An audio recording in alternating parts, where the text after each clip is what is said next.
बिस्मिल्लाहिर्रहमानिर्रहीम। अस्सलाम वालेकुम। तो आज की रेसिपी बड़ी ज़बरदस्त बनने वाली है। तो सबसे पहले हमने तकरीबन 2 अदद बड़े साइज़ के आलू ले लेने हैं। उसे वॉश करके हमने ब्रीक कतलियों की शेप में कुछ इस तरह से इसकी कटिंग कर लेंगे। ब्रीक ब्रीक से हमने इसकी कटिंग कर लेनी है, क्योंकि ज़बरदस्त स्नैक्स मैं बेसन के साथ आप लोगों के साथ बना के शेयर करूँगी। बहुत ही टेस्टी और मिनटों में बनने वाली ये रेसिपी है। तो सबसे पहले एक प्याली बेसन में थोड़ा-सा हम सब्ज़ धनिया डालेंगे, हाफ टी स्पून सुरख मिर्च का पाउडर, कुटी हुई मिर्च हाफ टी स्पून, हल्दी थोड़ी सी डाल देंगे, थोड़ी सी अजवाइन और थोड़ा सा नमक डाल के हमने अच्छी तरह से मिक्स कर लेना है। तो तमाम चीज़ें डाल के हमने मसाले को अच्छी तरह से मिक्स कर लेना है।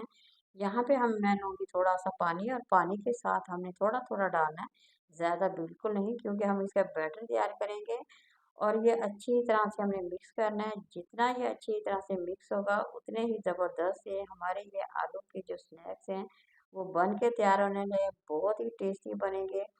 या तो आप इसे पकौड़े भी कह सकते हैं, बड़े ही मज़ेदार से बनते हैं, बहुत ही टेस्टी ज़बरदस्त से हैं। सबसे बड़ी बात, इस पे क्रिस्पीपन बहुत ही ज़्यादा आता है। अगर आप इसे बना के भी रख लेते हैं तो तब भी ये थोड़ी देर के लिए, जैसे आप रखते हैं 2 से 3 घंटे के लिए, तो बहुत ही ज़बरदस्त ये क्रिस्पी रहेंगे, बड़े टेस्टी रहेंगे। इसका जायका बड़ा ही मज़ेदार रहेगा। तो बच्चों को बहुत ही ज़्यादा पसंद आती है ये रेसिपी, बड़ों को भी आलू बहुत ज़्यादा पसंद होते हैं। तो इसलिए चाहे बच्चे छोटे छोटे बच्चे हों, सभी की ये फेवरेट रेसिपी है। तो आप लोगों ने ज़रूर इसे बनाना है, ज़रूर ट्राई करना है और कमेंट में मेरे साथ ज़रूर शेयर करना है। तो यहाँ अगर आप लोगों को मेरी रेसिपी पसंद आए तो ज़रूर लाइक करें और शेयर करें, सब्सक्राइब करें। तो यहाँ मैं थोड़ा-थोड़ा सा पानी डालती जाऊँगी और इसे अच्छी तरह से हमने मिक्स करते जाना है। तो जी ये देखें, काफ़ी हद तक इसे हमने मिक्स करके रख लिया है। तो बस अब इसे बनाने की बारी आ जाती है। तो यहाँ पे यह देखिए मुकम्मल हमारा माशाल्लाह बन के तैयार हो गया है।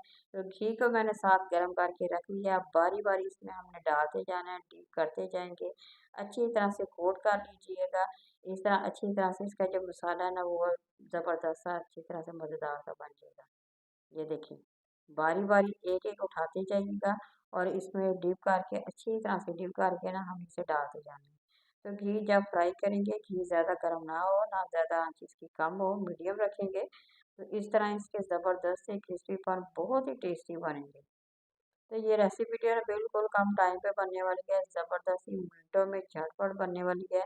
ना ही ज़्यादा आप लोगों का टाइम वेस्ट होगा, ना कुछ। तो ज़बरदस्त सी ये रेसिपी है, चाहे तो आप इसे चाय के साथ बना के भी खाएँ या वैसे भी बना के खाएँ, तो यकीन करें आप लोगों को बहुत ही ज़्यादा ये पसंद आने वाली रेसिपी है। तो ये देखें, यहाँ पे काफ़ी हद तक पक गए, चम्मच की मदद से हम इसे हिलाते जाएँगे आहिस्ता-आहिस्ता। इस तरह ना वो ज़बरदस्त से क्रिस्पी से बनते हैं। तो अगर एक ही जगह टिके रहेंगे तो फिर वो एक साइड से पक जाएँगे, दूसरी साइड से ना वो अच्छी तरह से पकेंगे नहीं। उनमें वो ज़बरदस्त सा जो क्रंच होता है ना, जो हमें चाहिए, वो नहीं आएगा।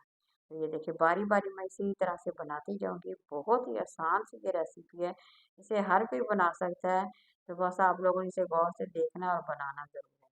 ये देखें माशाल्लाह, कलर देखें, लुक देखें, कितनी ज़बरदस्त सी हमारी रेसिपी बन के तैयार हो गई है।